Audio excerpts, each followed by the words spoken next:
guys, what's up? Today I'm going to show you how to make a nice crunchy keto snack. Oftentimes on this diet people are missing chips and popcorn and crackers, and they're looking for some type of snack that will satisfy that crunchy craving that they have.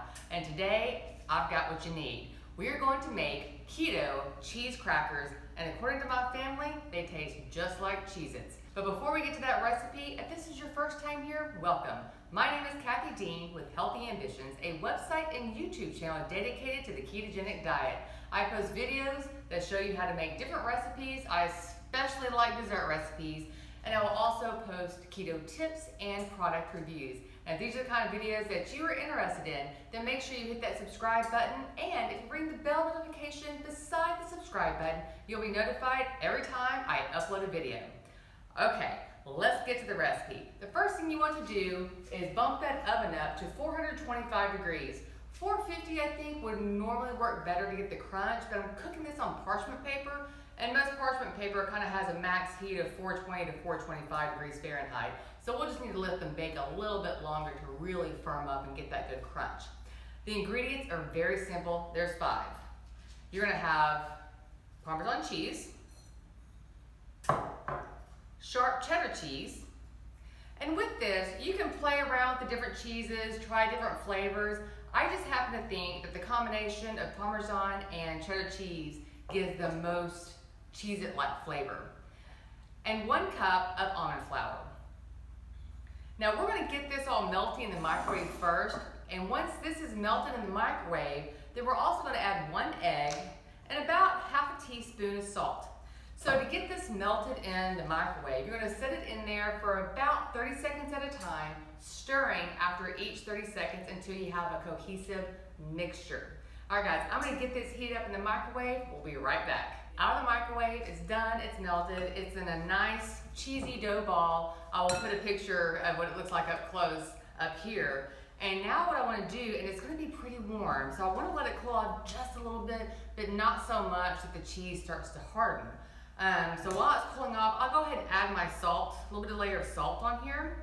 And if you want to add other spices, I know I've done garlic salt, I've done rosemary, just various flavors. Anything you want to, any flavor you want to put in here. Chili peppers, I think will be really good to spice it up.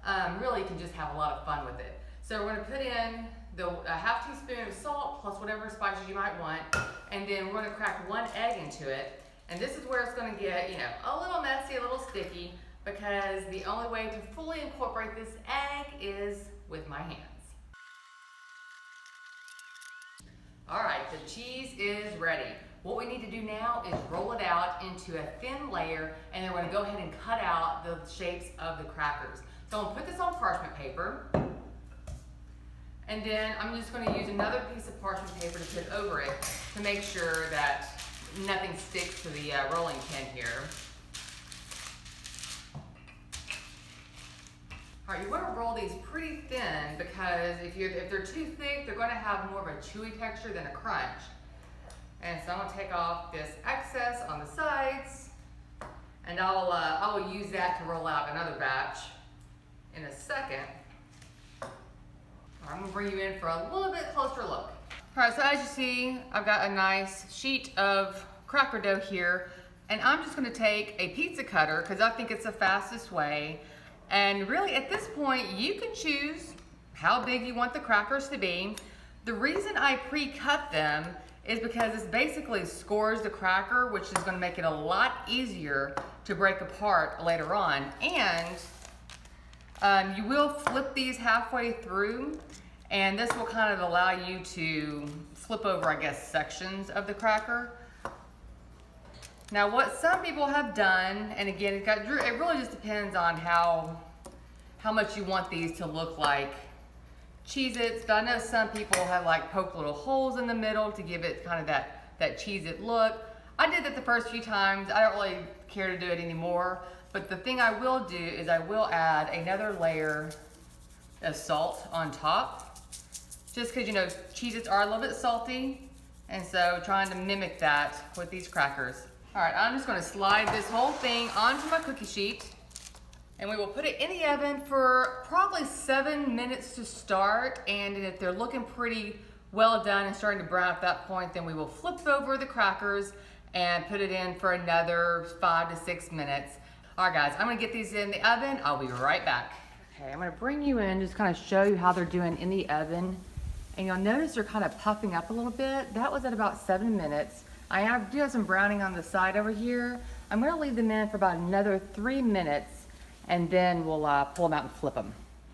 Okay, these are looking good. I'm gonna pull these out and put them up here. Now, I need to turn these over to finish the other side, but I need to let them cool off just a little bit first. So I'm gonna go ahead and put in my second batch here, and I will come back once I can flip them. Okay, I was turning these over, and they're already so crunchy, I'm not even gonna put them in for another minute. So look at this, can you hear it? I don't know if you heard that or not, but it was a definite crunch. I think you can actually see the salt cracking. Guys, these taste just like Cheezits. Again, you can try a different mixture of cheeses. You can try just one cheese. You can divide up into 4 different cheeses, 2 cheeses, whatever you want to do. But this Parmesan and cheddar mix, that's going to give you that Cheez-It flavor. So if you're craving Cheez-Its, definitely give these a try. All right, guys, I've got lots of other recipes on the blog. I've got ice cream, I've got pizza, I've got bread. Make sure you check out all those other recipes. That's all I have for you today. If you like this video, make sure you give me that thumbs up. Don't forget to hit that red subscribe button, and I will see you on the next video.